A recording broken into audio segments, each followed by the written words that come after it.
Donald Trump bringing his message to African-American voters today while visiting a church in Detroit.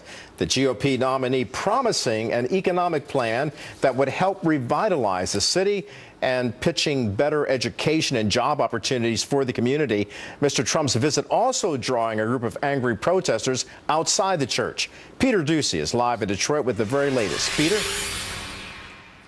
Kelly, it seems like today everything went about exactly as the Trump campaign drew it up. Mr. Trump says that the interview he did inside the building behind us with the influential pastor Wayne T. Jackson, that's going to air soon on the country's only African-American owned and operated TV network, went great. And Trump's remarks were received enthusiastically by the crowd.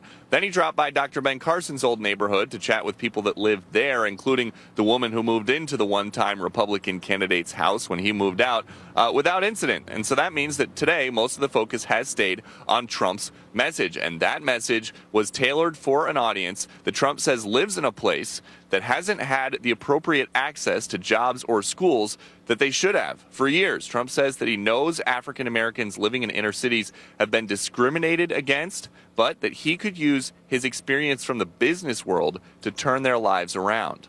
We need a civil rights agenda for our time, one that ensures the rights to a great education, so important, and the right to live in safety and in peace, and to have a really, really great job, a good paying job, and one that you love to go to every morning.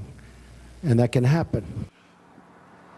There were some protests outside as well, as lively as we've seen in a while outside a Trump event. At one point, mounted police even retreated as some disruptors tried to wrestle a metal barricade away from security officers guarding the Great Faith Ministries. The dozens of angry Detroiters were screaming about Trump, but also about Pastor Wayne T. Jackson, who they accused of selling out for inviting Trump here. But the officers held disruptors back. There was no interruption to the program inside, and they all left once Trump left. Kelly? All right, Peter Ducey reporting from Detroit. Thank you, Peter.